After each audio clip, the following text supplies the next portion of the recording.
तम समर्पयामि। चोखा चढ़ाओ, अक्षतानि समर्पयामि। भगवान ने लाल फूल चढ़ावी आपो।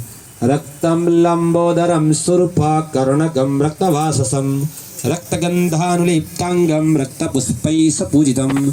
श्री गणेशाय नमः। અને ભગવાનને ઉચકીને ભગવાન નીચે એક પાન મૂકી દેજો. ભગવાનને પાનને આસન આપી દો. ભગવાનને નીચે પાન મૂકી દો. દીચો ઉપર રાખજો.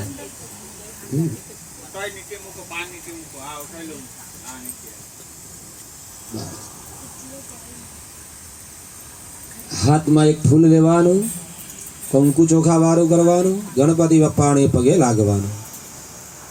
गंधद्वारां दुराधरसां नित्यपुष्टां करीशनीं ईश्वरीं सर्वभूतानां तामिहो पह्पय श्रियं. श्री गणेशाय नमः. गंधम समर्पयामि. भगवाने फूल चढ़ावी आपो. હવે દરેક જણા કંકુની અંદર